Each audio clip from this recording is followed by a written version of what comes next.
দেশের ধর্মীয় সম্প্রীতি ও সংস্কৃতির বৈচিত্র্য রক্ষা ও বিচ্ছিন্ন ঘটনা মোকাবেলায় সরকারের নানা পরিকল্পনা করেছে বলে জানিয়েছেন সংস্কৃতি বিষয়ক মন্ত্রণালয়ের উপদেষ্টা মোস্তফা সরোয়ার ফারুকী। শনিবার বিকালে নারায়ণগঞ্জের সোনারগাঁয়ে ঐতিহ্যবাহী মাসব্যাপী লোকজ ও কারুশিল্প মেলার উদ্বোধনী অনুষ্ঠানে তিনি এ কথা বলেন।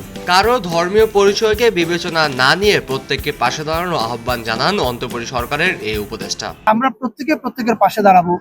এতে কার ধর্মীয় পরিচয় কি, কার অন্য পরিচয় কি, এটার দিকে আমরা তাকাবো না।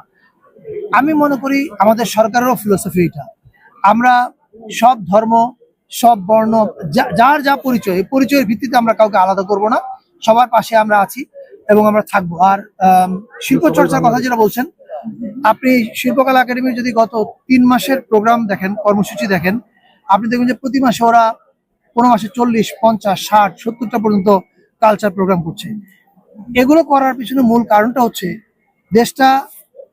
সারা দেশে সংস্কৃতির উৎসবটা ছড়িয়ে দেওয়া, এবং আমরা সেটা ছড়াতে পারছি বলে আমরা বিশ্বাস করছি।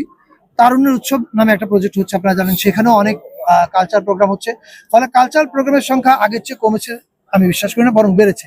প্রতি বছরের মতো এবারও বড় আকারের মেলা ও লোকজ উৎসবের আয়োজন করা হয়েছে বলে জানিয়েছেন ফারুকী। এ মেলায় বিশেষ প্রচার প্রচারণার নজর দিতেও সংশ্লিষ্টদের আহ্বান জানান। দেশের অন্যান্য অঞ্চল থেকে মেলা প্রাঙ্গণে আসা যাওয়ার ব্যবস্থা যাতে আরও উন্নত হয় সেই বিষয়ে পদক্ষেপ নেবেন বলে জানান তিনি।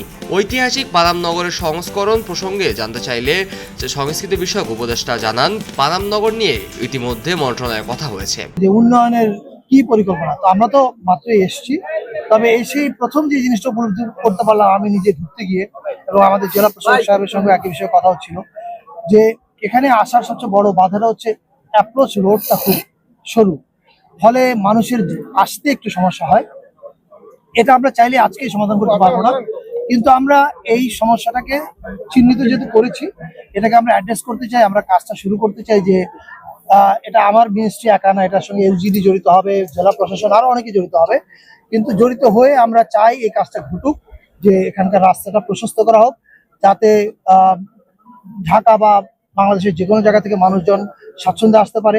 উদ্বোধনী অনুষ্ঠানে দেশের প্রখ্যাত 2 কারুশিল্পী শিল্পাচার্য জয়নুল আবেদিনের আজীবন সম্মাননা ও 3 জন কারুশিল্পীকে শ্রেষ্ঠ কারুশিল্পী পুরস্কার 2024 প্রদান করা হয়।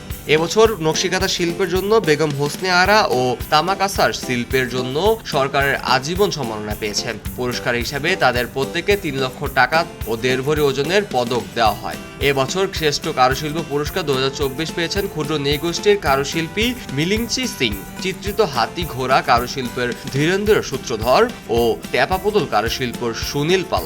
পুরস্কার হিসাবে প্রত্যেককে 1 ভরি ওজনের পদক ও 1 লক্ষ টাকা করে দেওয়া হয়েছে। বাংলাদেশের লোকজ ও কারুশিল্প ফাউন্ডেশনের আয়োজিত মাসব্যাপী এই মেলায় 100টি স্টল শুরু হয়েছে কারুশিল্পের প্রদর্শনী। এছাড়াও লোকজ সঙ্গীত, নাগরদোলা, বায়োস্কোপ সহ নানা আয়োজন থাকছে প্রতিদিন সকাল 10টা থেকে রাত 8টা পর্যন্ত। মেলা চলবে আগামী 16 ফেব্রুয়ারি পর্যন্ত। খবরের কাগজ, নিখাত, নির্ভীক, নিরপেক্ষ।